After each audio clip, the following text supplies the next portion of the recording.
Yo! Hey, what's going on? Welcome to Crucial Conversations podcast. I'm your host, Dontay Harris. The one and only It Is I. Man. First of all, I want to apologize to all 43 of my subscribers on YouTube for not coming back sooner. It's been a journey. But one of my bad things in my personality that I'm trying to overcome is procrastination. I'm bad at it, but I'm growing. So I plan on getting better at that situation as I do everything else that I'm trying to do, that I'm going to do, not try, that I'm going to do. So I know I'm going to get better. Part of that is showing up here. So I'm back at BD Local, right here in Tacoma, Washington, where I'm from. Definitely had to come through. If you guys don't know where BD Local is, we're based out of Tacoma, Washington. They're out here doing positive things in the community. If you go onto their channel, you can see a lot of other people that are doing podcasts, doing book reviews.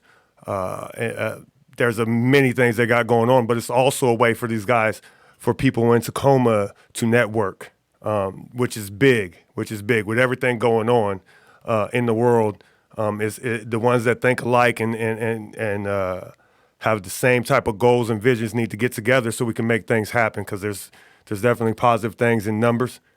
So you want to get involved. If you want to do a podcast, come down here, get involved. Give the guys a holler so you can come down and make it happen. But by saying that, I'm saying this, I'm here to make it happen today, okay? I think my last podcast here was in November, so it's been a minute. A lot of things have happened. We've had COVID. We've had the Black Lives Matter movement. We've had a brother put a knee to his neck and pass away by the police. We've had fires going on right now currently in my city. I believe there was something burning on my way here from work.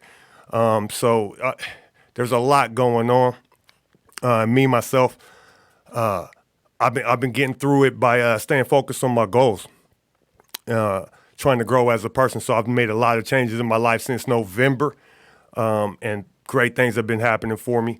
But we're gonna start off by saying what it's all about and why I really feel like I need to do this. First of all, like I said, my name is Dontay Harris. I'm known locally, but as far as worldwide, you don't really know me. You know what I'm saying? So I'm going to introduce myself as that. I'm an introverted person. Now, you wouldn't say some people don't get that, because I do coach basketball, and I don't mind being around people. But as long as I have a purpose of being around people and having a good conversation, or even being around people as far as coaching and teaching and making people feel better and learning, basketball is a great environment for me. So that extrovert part comes out of me there. So when you're getting my perspective on things, that's what you're getting. You're getting an introvert's perspective. I'm a thinker. I like to sit and think before I talk, which comes across, different ways to different people. So when I'm going live, as I am now on a couple different places right now, when I'm going live, it puts me out of my zone comfortability. You know what I'm saying? But one way that you get comfortable with things is being uncomfortable.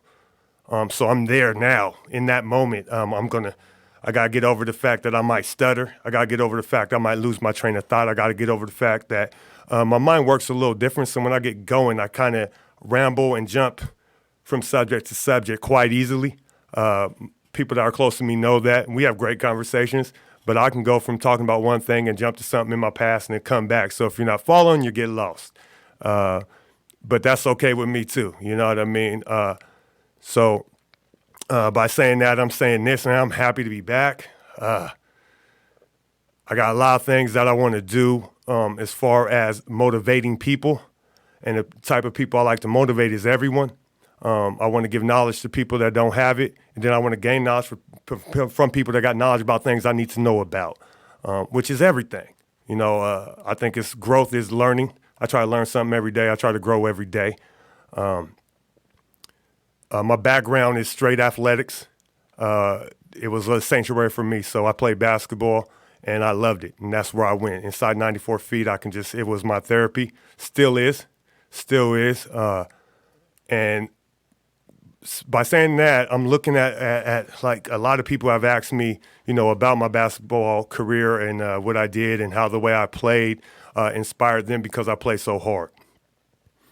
And I was talking to a friend of mine, Ashley Robinson, about a week ago, actually on his podcast. I can't remember the name of it, but if you Google Ashley Robinson and then look up Kitsap Admirals, he has a podcast that he's starting. I was on that, and we discussed a little bit about my journey as a basketball player.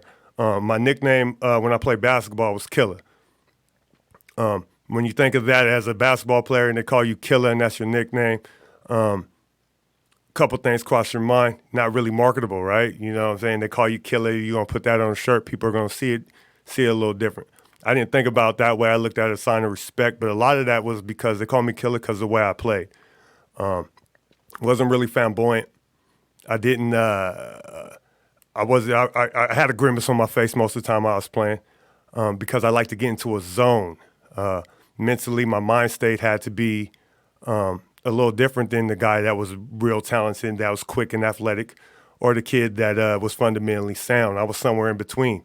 So I lacked either the physical skill set or the mental skill set to compete. So what I found out, like if I put all my energy and all the anger that I had from the way I was growing up and stuff, I could build that anger and the energy. Anger and the energy. So I learned how to do that. There's a lot of people that have been through the same scenarios that I've been through that have not learned how to take that anger, turn it into positive energy. And then they end up doing negative things with that same energy. Okay, you end up prison, hurting somebody, doing things to themselves, which can cause harm to the way you're living. Okay, and I'm not saying I'm sitting on no pedestal where like I can control that. I have lost that many times. I've lost my temper. I'm highly emotional. I've been emotional, wore my heart on my sleeve since I was a kid. You know what I mean? My first day of school, I remember coming home to my mom crying because the kids made fun of my clothes. I remember not wanting to go to school because they made fun of my hands. My ears were big. My feet were big. At that time in my life, nobody in my family was over 6 foot tall. My father was not around, who I believe stands at about 6'3". So I had no idea I was going to end up being 6'9", 6'10". I just wanted to fit in with all the kids, but I felt, I guess the confidence wasn't there because I was getting made fun of. So, and I was an emotional kid. So you make fun of an emotional kid, he wears his heart on his sleeve, then you're seen as being weak where I'm from, in the neighborhood I grew up in. Okay, you show you're emotional, you get teary-eyed, you know what I mean? You get into a couple fights because they start calling you names. I was that kid getting bullied and then getting into fights and all that. I was that kid. As I got older, I started realizing that I didn't fit in. Like when there was a bunch of people and we had to work in group, I didn't feel comfortable in the group. You know? Like, this isn't comfortable. I didn't feel comfortable in the classroom when there's 30 people and the teacher called me out. I would start sweating. I would start panicking. Even if I knew the answer to the questions, I would get scared because I felt like everybody's looking at me. I didn't want to get looked at. I wanted to blend in and not be seen. I spent most of my childhood trying not to be seen. But funny thing is, I was trying not to be seen and God had a different plan for me. Totally different. I grew up, like I was saying, with my mother, and I was mama's baby. You know what I mean? So I grew up being raised by a woman the first 9 years of my life. So me being emotional and then being mama's baby, I was safe there. Felt safe. She was my queen. You know what I mean? She was on the pedestal. That's mama. She gonna take care of me. You know what I mean? When I came home and I was crying, she said, baby, you're gonna be all right. You're gonna grow into those shoes. You're gonna grow into your hands. You're gonna be great. The things that you're supposed to tell your child when they're hurt. You give them positivity instead of negative. So she's battling when I get home. She's battling to get my confidence up. I gotta go to school the next day and get it drugged down again. going into foster care to remove my mother from that situation, and then it put me into a situation where I was in foster care, but I'm moving from foster home to foster home. So guess what? I'm always the new kid in school. So now I'm uncomfortable. I'm trying not to be seen, but you get seen when you're the new kid. You know, they introduce you. Hey, this is Dontay. Welcome to Stanley Elementary. You know, all that. You know what I mean? So the whole time I'm like, why? Because I'm trying to hide. But God had a different plan.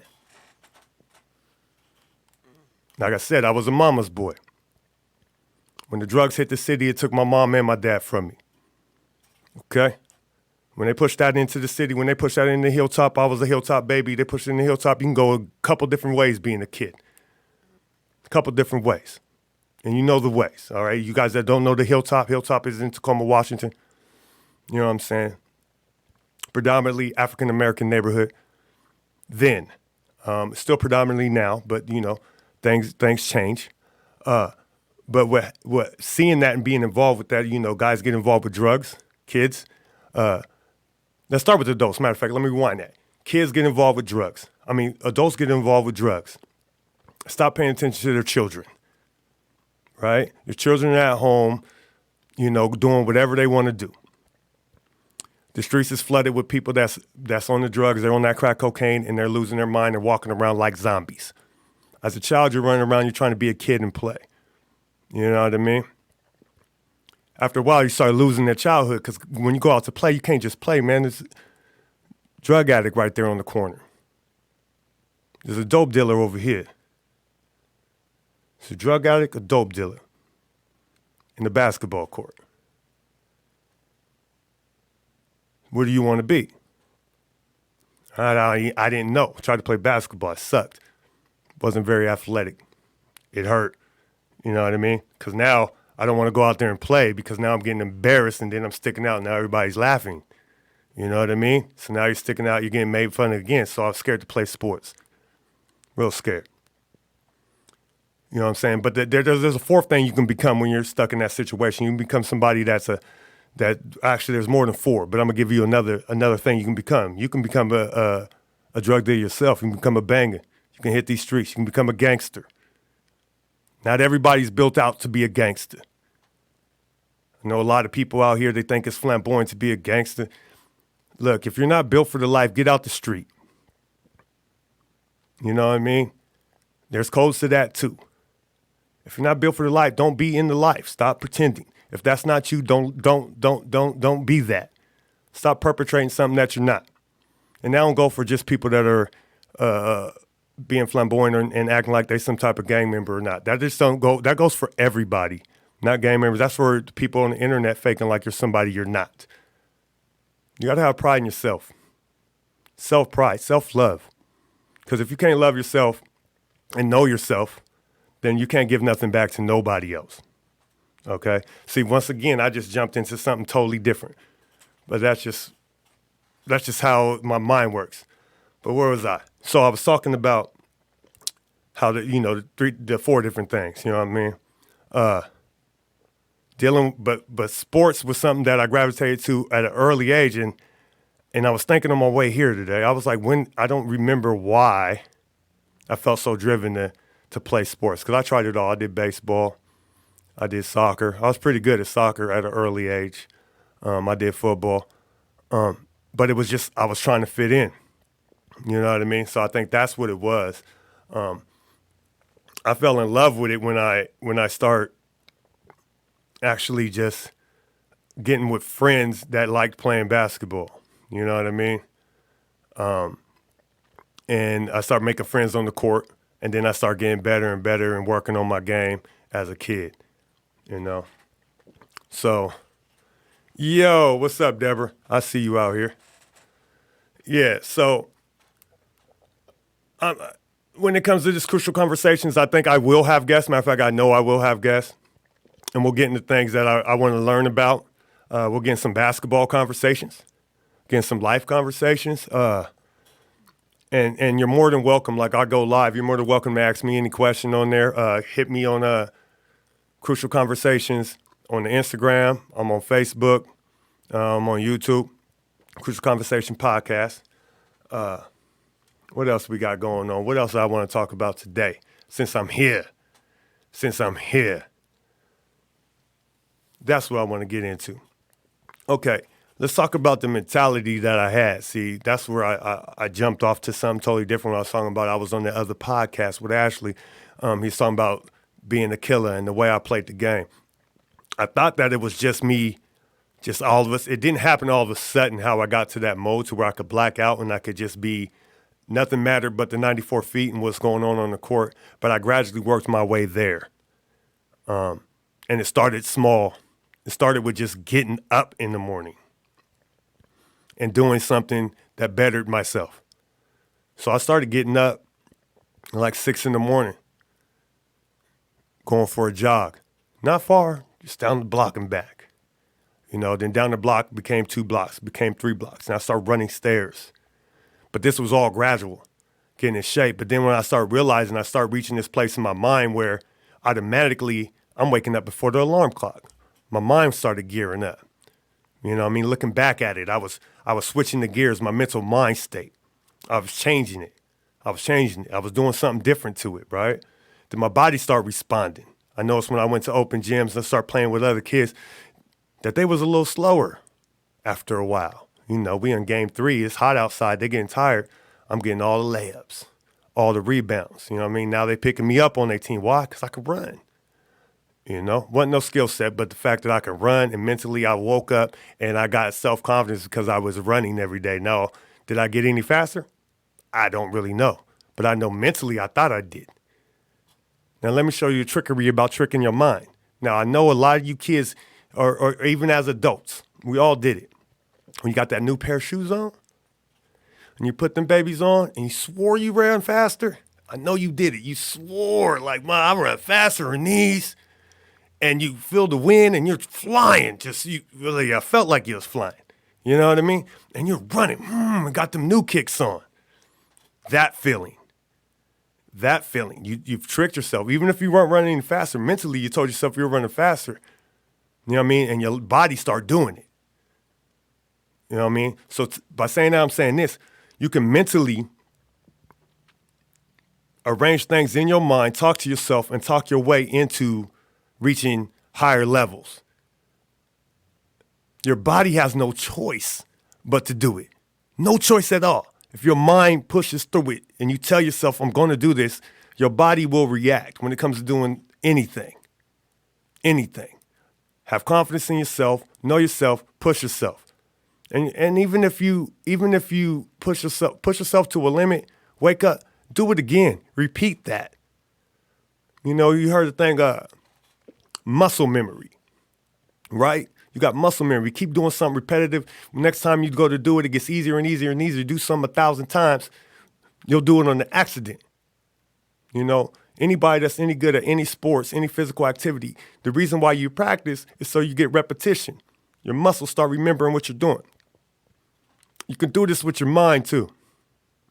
Mentally start pushing yourself to that next level every day. And some people, and it's different for everybody. Some people can do something physically. If they see it once, boom, they can do it. You know what I mean? And there's some people where you got to do it 10 times. Some people you got to do it 1,000 times. You know what I'm saying? But the fact that you keep doing it, once you get it, you got it. Once you get it, you got it. But you can't judge yourself on the person that just did it once and just made it happen. That's not you. It's okay that that's not you. But if you still want it, you can still go get it. You just got to do it a little different than they did it. Do it a couple more times. Not everybody has that. You know what I'm saying? That it just clicks. Everybody has their different ways. You're gifted in your own way. You got to learn the things that you're good at, things you're bad at. Now you want to equal everything out. Everything that you're bad at, just focus on it and try to bring it up. I knew I had anger issues, so I had to work on that. I had a problem. I used to punch things all the time. So I got to the fact when I got older, I stopped fighting people. And when I got mad, I would hit things. So if you piss me off, I'd punch a hole in the wall. I punched the concrete, bust my knuckles up. I had did it so much and growing up to do it so much that it never hurt. My hands stopped hurting when I hit things. You know what I mean? Broke all my fingers, popped a couple knuckles. My knuckles were still out of place by punching things. It came back to haunt me my senior year in college. I crushed cartilage in my wrist, put my hand down when I was falling. Go to the doctor. The doctor asked me if I was a boxer. I said, no, sir. He said, well, you have the hands of a boxer. Like you've been hitting things. That's why it crushed. It just finally gave out. I had weakened, you know what I mean? So my senior year, I think after my 4th game, I played that whole year needing surgery on my wrist. Played the whole season. For you guys that don't play or haven't played Division I basketball, the scout report is serious. So I'm telling you, they study you and they study the film, those coaches, because their job depends on it. So the scout report went out after they finally figured out, and guess what? He ain't shooting that jumper no more like that. He's not going right anymore. They forced me left, and I couldn't shoot a jumper with my left hand. So scout report went out. So after a while, I had to go left. They would force me right, and they knew I couldn't pull up anymore. So it hurt me. So for the things that I did as a youth growing up to a point in my life where I was getting out of that system, but still hitting things, not as much though, that came back to haunt me. And I'm just sitting there thinking like, dang, I'm punching things, but I'm not thinking in my head, hey, yo, you're breaking yourself up. So that's another thing that I did a lot of. I wasn't worrying about self. You know, because my personality and the person I am, I take on a lot of the feelings of people around me. That's another reason why I keep my circle small. Because people around me, when they're sad, I feel sad. When they're happy, I feel happy. So the people around me, I know personally for me, people around me, if they're feeling a certain way, I take that on. You know what I mean? So I got to be real careful about the people around me. You know what I mean? So it's almost it's a good and a bad thing, because I also am very nurturing in the fact that people that are real close to me know that I love them, and I can feel it. They can't come around me feeling sad without me feeling that, and I say something. So the people that are close to me know that, know I love y'all. You know what I'm saying? So I just lost my train of thought. I started thinking something totally different right there. But like I said, my mind kind of jumps a little bit, but that's just the way I work. Also, like the way I read. I don't know. Does anybody like when you're a kid, everybody was like, you got to read the Bible. You know what I mean? And you hear the little stories, right? You hear the little stories about the Bible and what's going on. And, you know, I went to church a couple times here, a couple times there. And what I did, what I found myself doing is the first time I read the Bible, I went straight to the back and started at Revelations. Why? I don't know. It sounded interesting from what everybody was saying. You know? So I went straight to Revelation. But I did that as a kid. But that's just the way I get down. That's the way my mind works. You know what I'm saying? And I used to think that was weird.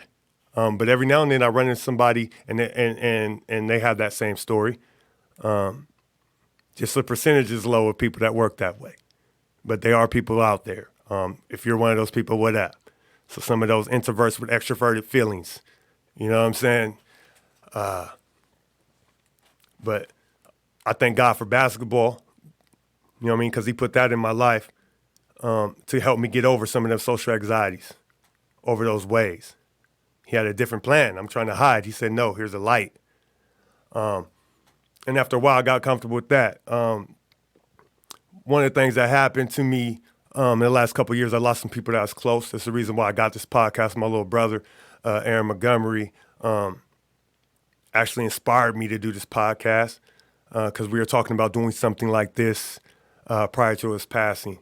My mother, who also passed 2 years ago, one of the main things of when I spent the last week with her was I need to share my writing. I need to share my music. I need to speak for the people that are like me because they're out there and they need help. And you got to come out that shell for them. And to me, her saying that and her being alive is one thing, but when she passed, it echoed. You know what I mean? It echoed. And so you know what I did? I went and got all this music equipment, right? So I'm like, oh, I'm going to just do an album. I'm going to just do this album. Boom. got some new equipment, got the stuff for my voice, built my studio back up, unplugged things, plug everything up. I'm ready to go. Like, yeah, I'm gonna do this album. Got some beats, talked to my boys. I'm back in the swing of things. Sat down, built my ambiance and everything, and then nothing came out. You know, I was like, okay. And I'm not one that forces the issue. When I write, I just let it go. I just let the pen bleed. I let my emotions out. And that's another reason why I don't let a lot of music out, because when I write, it's very personal. It's almost like it's me at my peaks. So it's me if I'm extremely upset, and it's me if I'm extremely sad. But in between there, I don't write. In between there, I'm just living. I'm my even keel. You know what I mean? I don't write much. So when I'm trying to do that album, it wasn't really coming out like I thought. I did a couple of freestyles. I did make a couple songs, but I was like, I don't think that's it. It's not the album. I was like, okay, I'll write a book. I'll start writing my poetries again. So I tried that. It's there, but that's not it, right? Then I'm mixing it with what Aaron was saying. And I was like, okay, it's the podcast. But then the problem with the podcast is this. I got to come completely out my shell and do something that I'm totally uncomfortable with. So then I start revving myself up. So I've been revving myself up since November. Y'all that's been on, if you follow me on Facebook and you see in the morning that I said good morning and said something positive, I'm talking to myself. You just happen to hear it too. I'm being honest with you. I'm like, hey, look, whatever happens today, you're good.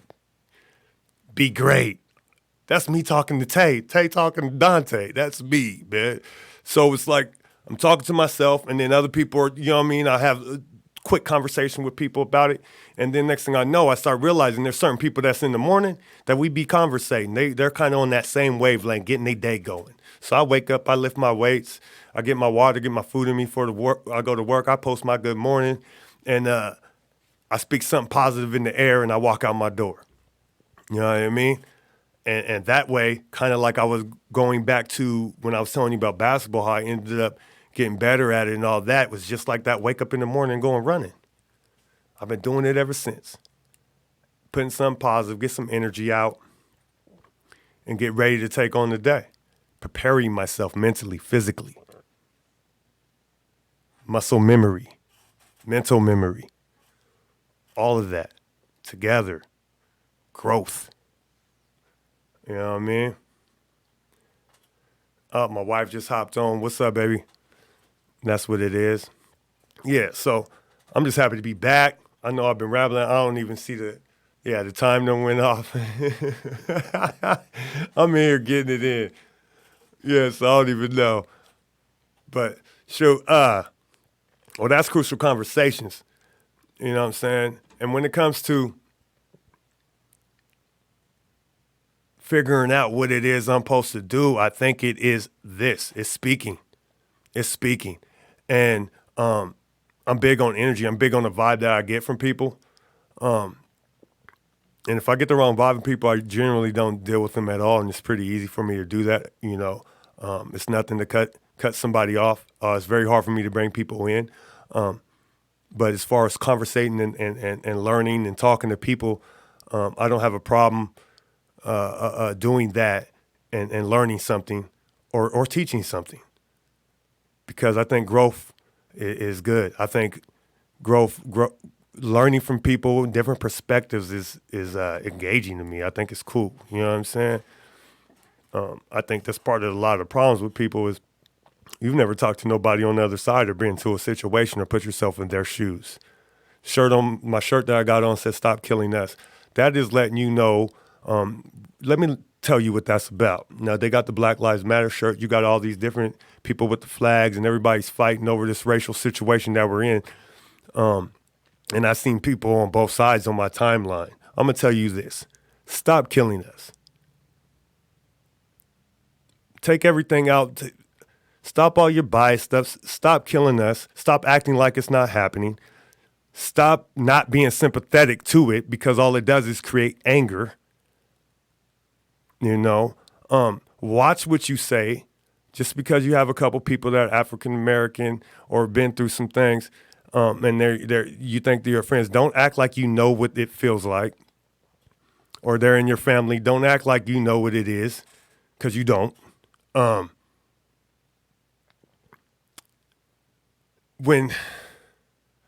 I'm not going to say no names, but look, if you're mad about your timeline being full with the Black Lives Matters or Black this and there's some type of racial thing going on, if you're mad about it and you don't want to see no more racial stuff, black people being what they're going through in America, and you don't want to see no more racial things, imagine how it feels like living it. You're just seeing it on Facebook. Imagine living it. Imagine having them conversations with your kids. Imagine telling your kids before you drop them off at college, hey, look, keep your nose clean. Okay? You don't even want to be involved with nothing that has nothing to do with the police. Nothing. Okay? When you're walking out the door and your daughter's looking at you like, Dad, please be safe out there, because they just seen something on TV that you didn't even know. I was at work when the video went out. I ain't know nothing about it. I'm painting. Got my headphones on. I come home to the most somberest house ever. That's my home. This is where I come to relax. I come home to address that. I come home to get hit with that and then have to talk to my kids about it. So think about the people that live it. You know? But I don't want to get too far into that, because another thing is, I think education is key when it comes to that. And I'm not educated enough to know all the laws that I think need to be passed and the things to where people are safe. I don't know enough about that. Maybe I can get somebody on here to educate me about that, because I want to do more. I want to create a platform so I can have a conversation with somebody so I can gain some more knowledge, so I can apply that to the people I need to talk to, especially these young men. When I get back to them and I got to coach them, I want to put them in a place where they can talk, and I got something to talk to them about, so I got the ammo. So I got the knowledge, to be able to deal with everything. I think everybody should be taking on the knowledge and trying to help each other. With the COVID thing, I believe it's the same thing. What's really happening? When's the truth going to come out? Everybody's, it's this, it's that, it's political. Look, I know people are sick, people are dying. Okay? And then you say people with the flu and people are, okay, so people are still dying. All right? We still got all these laws, and there's masks when you walk in the store. All that's still happening. What are we going to do?